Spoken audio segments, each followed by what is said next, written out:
Hello everyone, I'm Brian. Today I'm reacting to Is your mind controlled by society? Is your mind controlled? Is your mind controlled? Is your mind controlled by society? Acharya Prashant. To some degree it is. There's a very interesting video. I was actually thinking about this, not realizing it's related to what this is. There's a video where it's an experiment. I highly suggest looking it up. It's a social experiment where they were going to see an eye doctor, and everyone in the waiting room at the time was hired actresses, including the receptionist. Then one lady came in to have, because it's like a free exam or whatever. So they went in, and she sat down. She checked in and she sat down. That's all she did. And they didn't tell her anything other than it's like, okay, sign your papers here, and then just take a seat, and we'll call you when you're ready. When we're ready. And all of a sudden, when she sat down, some time passed, maybe 5 minutes, I don't know. The beep would go off. Then everyone that was sitting down stood up and sat back down, and she was like, "It's weird." And then the beep happened again. It happened every, I don't know, 15 minutes or something, 5 minutes, I don't know. But on the third time, she stood up and sat back down. And then every time that happened, she stood up and sat back down. Then they decided it's okay, they'll start calling people in. So, she did the motion as the beep happens, and then she was the only one there. And guess what happened? When the beep happened, she stood up and sat back down. Then more people came in. These people weren't paid actors or anything. Were also there for the free eye exam or whatever it was.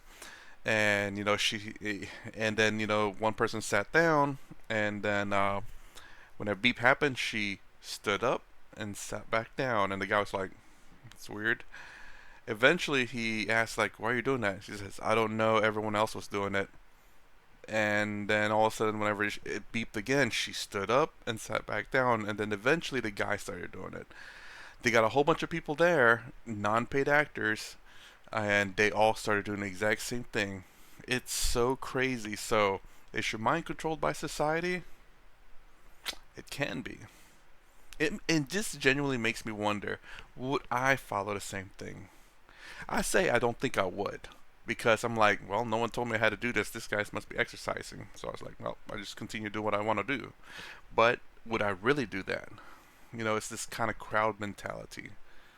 And it also brings back to an infamous political girl on the left, very YouTube famous, an American girl, where she, when Trump won the 2016 election, she goes, "No!" She did that, and she was plastered everywhere. And I remember them talking, like, not her specifically, but someone said that she had an interview later, sometime later, that she said, "Yeah, I overreacted, but it was kind of in the moment kind of thing." So again, it goes back to this thing. So is your mind controlled by society? To some degree, and perhaps to some, a lot of degrees. Anyways, let's go and get started.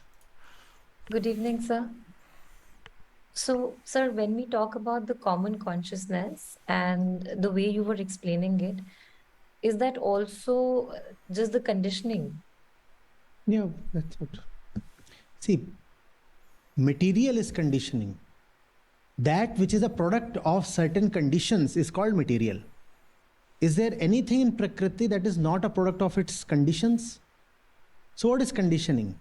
Conditioning is both a process and an output. Everything is conditioned. There is nothing that just shows up. Everything is the result of a process. That's called conditioning.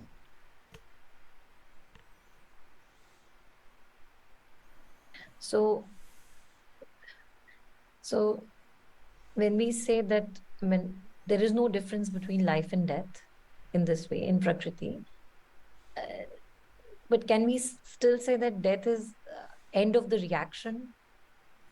Change in reaction, but that change is anyway always happening.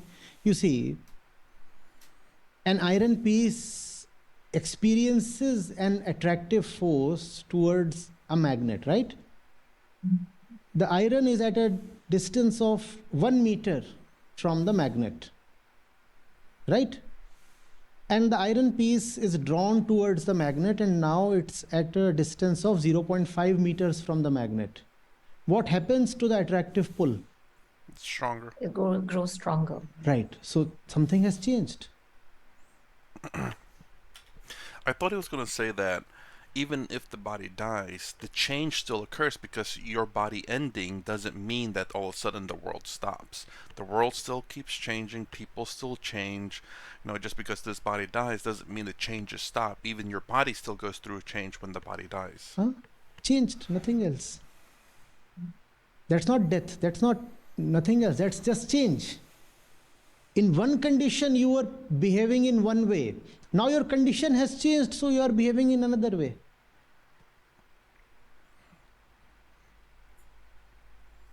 So if I were to put it very, very, very summarily, can we just say that we are like animals?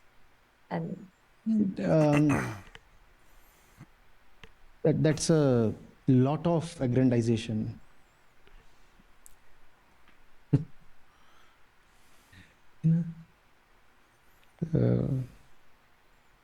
But yes, given that no animal ostensibly has enrolled in this course, we can say that and get away with that. But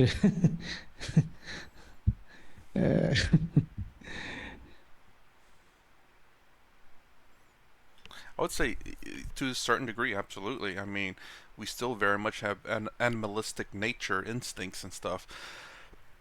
We were once animal, I mean, we still are technically animals, but in my opinion, and in a lot of things, we're part of the animal kingdom because we're not plants, obviously.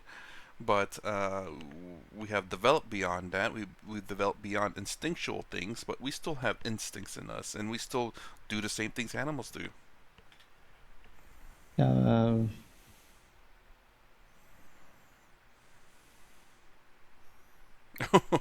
once, What happened? if you see people as people, you'll be very angry at them.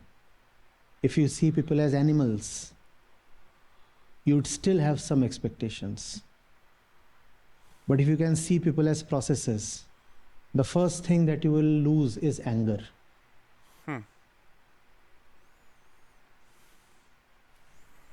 It's interesting because I don't look at people as necessarily processes, but I look at people as, how do I say, kind of like processes in a lot of sense.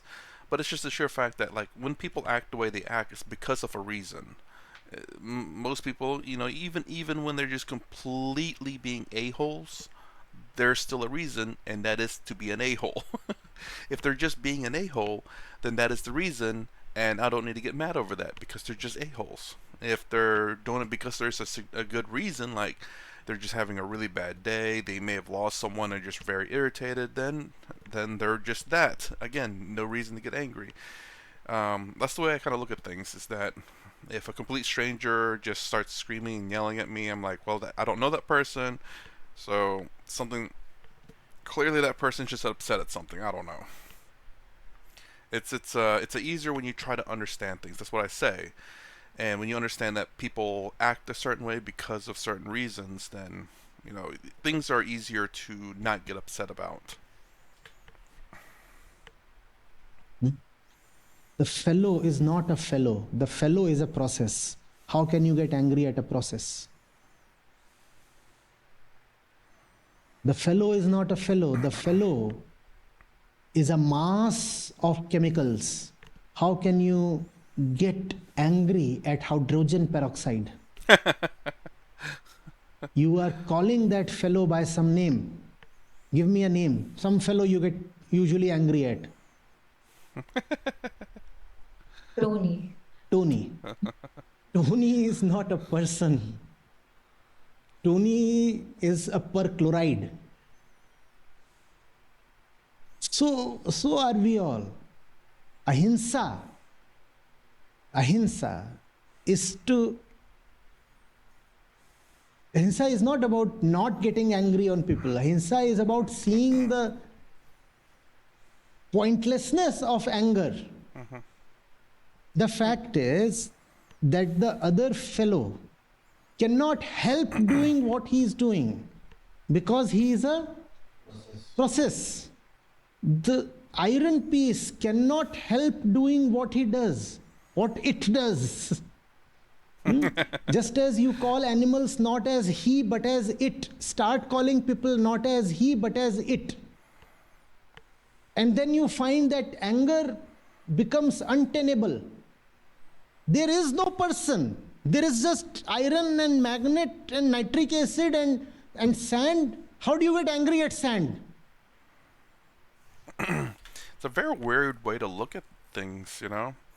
It's weird to say you dehumanize them. But I'd much prefer to say that, again, I still see people as human because hopefully, because you are a human yourself, you'd want the same treatment as you give to other people. But again, I go by understanding why people act the way they act. Hopefully, that'll make understanding life a little bit easier.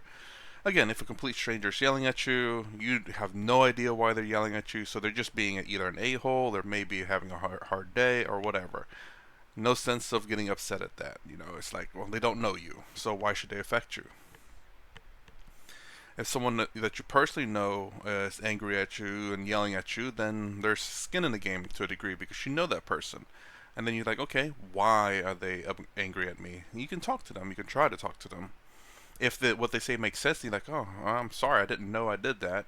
And next time, let me know. I do apologize, but I didn't mean it that way. You know, boom. Or they're like, they say, it's like, just because this and that and this, and you're like, that doesn't make much sense. You know, maybe they can't think clearly because they're so upset or whatever. Maybe they're having a bad day. Again, all these things that could be, there's a reason why something happens, generally speaking. I don't think there's ever something happening without a reason. If you believe there's always a reason behind a cause, then I think life can become a lot easier for you because then you know why something has happened. You just don't know what it is. Why is that person screaming and yelling at me? Maybe because I crashed in the back of that person's car. Maybe that's the reason why they're mad at me. Just maybe. Or, you know, just there's reasons behind things, and I do believe in that. If you're a kind of person that don't necessarily believe that things happen for a reason, then well, chaos can ensue because then anything can happen for any reason whatsoever without a reasoning behind it. So that's kind of chaos. But I believe most people believe that, generally speaking, things happen for a reason. Now, there are things out there that may seem extraordinary where maybe there is no reason behind it, but I believe there is a reason behind it. And when you can understand that reason behind it, it becomes understandable because you understood the reason behind it. There is no person. But that is possible only if you first of all start seeing that I am not a person. I remaining a person, I cannot call that one as a process. There is a process here, there is a process there. What is there to get angry about? He did what he could. Tony. Therefore, I have been insisting continuously that consciousness, real consciousness, is choice. In a process, there is no choice. The fellow in front of you, how much of choice does he have? If he has no choice, why get angry? And if he has choice, It's a then process. the mark of having choice is that you will not choose wrongly. And then you will not get a reason to be angry at him. Had he really had choice, he would have chosen rightly. And had he chosen rightly, you would have found no reason to get mad at him. Right? So if you claim that he is choosing wrongly, actually he is not choosing at all. There is nothing called right choice and wrong choice. There is just called the presence, something called the presence and something called the absence of choice. Presence of choice is the right choice. Absence of choice is the wrong choice. When you find somebody making a wrong choice, please know that the fellow was helpless and choiceless. There was no fellow, there was just A process. Process. a process. Therefore, there was a wrong choice. No process has the capacity to choose something beyond itself. You do not exist. How do I get angry at you? You do not exist. How do I get angry at you? You are a mass without a center. Who do I get angry at? One cannot get angry at an amorphous mass of things. There must be some point to get angry at. You don't have a point. You don't have a center.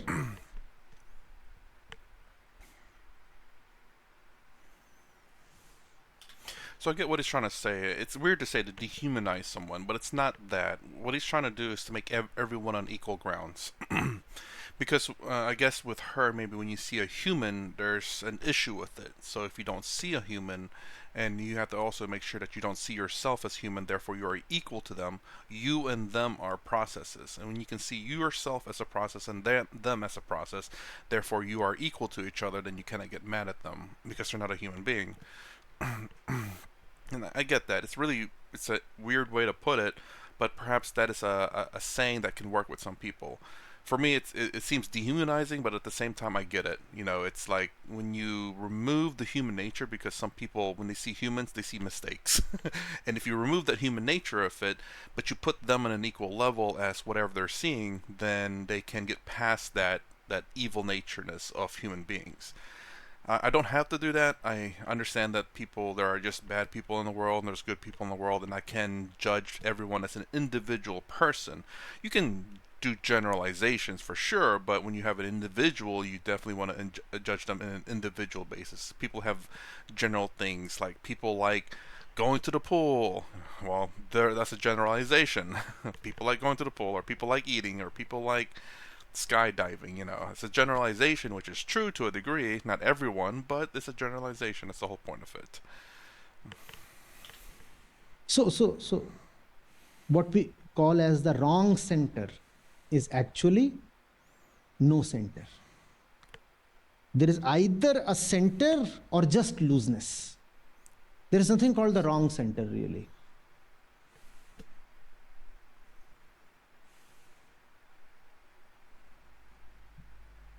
So this also kind of answers the question that I had. Ego is hell-bent upon identification. That's what Arjun is doing. And that's what Krishna is trying to make him acknowledge and recognize. What purpose does it serve for ego? Okay. Think of someone who's trying to gate crash into a party. What will he tell the doorkeeper? I own There this is somebody place. inside I know. Oh. Yeah. Right? So if you are to enter a party uninvited, you must continuously assert that you know the people inside. You must continuously be seen hands in hands with someone. Otherwise, the bouncer will throw you out. Are you getting? Okay.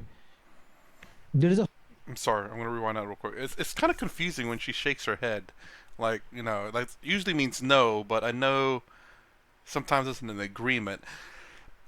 Let me just quick weird question here. Do you sometimes confuse people shaking their head as a no instead when they really mean a yes? I don't know. There's got to be a particular way of the shaking up the head. I think it's whenever it's turned like that. I do that too sometimes. Like I kind of I do a little shake nod, meaning that yeah, I agree. Obviously there's finer details to it, but mostly I do agree. But I'm I try to follow the person too to see if she's understanding. But the shake in the head I know can be confusing, at least for me. Let me know if has it happened to you, or have you always understood? If you have, there's definitely subtleties I am not picking up. Are you getting? Okay. There is a hotel. You don't really have a room there. You don't really have a room there. Huh? Still, you want to enter the hotel. What is it that you must continuously keep telling the hotel staff? I have I a know room. one of the guests. One of the guests. And the fact is, you don't know any of the guests. So what do you keep changing? The names. The room number that you quote and the names that you quote. Do the residents need to make up a story? No. No. But does the intruder need to make up a story? Yeah. Always. The ego is the intruder. So the ego always needs somebody's company to roam around. If the ego is found roaming around the resort campus, solo, all by itself, what will happen? Kicked out. It'll be thrown out. It will be thrown out. The only way it can survive inside the campus, the resort, the hotel campus, is by being seen in somebody's company. And then, the ego will be respected because it is with someone. The ego will be allowed to exist because it is with someone. So that's the only way the ego can survive, by being With someone. with someone.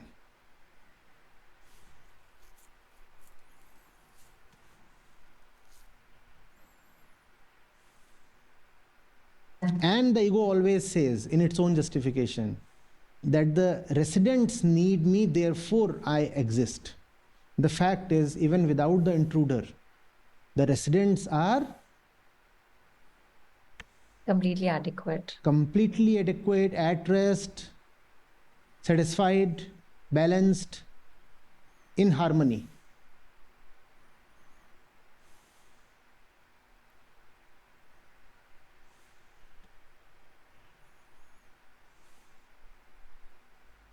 I think so. Thank you. Okay, I'm gonna rewind a little bit. There's a few things. I'm a little confused about the ego part. I kinda understand a little bit, but not so much. And then there's the the choice. He's talking about there's either right choice or no choice. There's in my mind there's a right and wrong. There can be a right and wrong choice. And generally, for you, what could be the wrong choice could be the right choice for your enemy. Like, them saying that you did this, say at your job, then they lied, trying to get you fired. So it's the right choice for them, but the wrong choice for you because they lied. So in your mind, it's the wrong choice. You should have chose the truth, whereas they chose the false. But the false is the right choice for them because it helps them keep their job and helps them make you lose your job so they can maybe get your job. So I'm a bit confused about that one. Unless he's trying to say, like, people will choose the right choice for themselves, regardless of whether it's right or wrong, but it's the right choice for themselves. And if it's not the right choice for themselves, then it's clearly not a choice at all, because no one would choose something that goes against them. Is that what he's trying to say? That is what I'm kind of a bit confused about. This is the first time I've heard him talk about how the right choice or no choice. I always believe there's always a choice, even when you're in prison. Although the second choice is very, very grim, it's still a choice, but it's like it's pretty much like a no choice kind of deal, but it's still a choice. But yeah, let me know if you understand that. If you understand what he means by that, about there's the right choice and then there's no choice, meaning that there is no wrong choices. As far as I understand, there is no wrong choices. And like I said, the best way I could maybe make that make sense is the fact that there's the right choice for the individual, but if there's a wrong choice to be had, then it is not a choice at all. Unless he means it that way, then I get it. But I just don't know for sure. This is the first time, like I said, this is the first time I heard him talk about it, about choice being a no choice. And I think even though there's swamis and gurus, I don't think I've heard them speak anything about like choice like this before either. And then the last part kind of kind of don't get. Like the ego, I guess the ego needs pure consciousness. I'll use Acharya Prashant's terminology here. The ego needs pure consciousness, otherwise the ego cannot exist. Essentially, so um, the ego thinks that it is needed for others to exist, but in reality, it needs others for it to exist. Essentially, in that little hotel or whatever it is, that being inside the hotel is where everyone wants to be, and if the ego's not there, then he does not exist because he's not in the hotel. He does not exist in the hotel, but he needs to convince people that he exists, and then he needs to convince those people, those residents, that he is needed for them to be happy and to be content, and yeah, to be happy essentially. But in reality, those people aren't content and they're happy the way they are without the ego. Is that what he means towards the end? I kind of understood it, but I'm not 100% sure. Let me know. So anyway, that's my reaction to Is Your Mind Controlled by Society? I gave that example a lot. Well, not a lot, but like, pretty heavy in the beginning. If you like my content, please consider subscribing. Thumbs up, thumbs down below. Thanks for watching. I will see you in the next vid.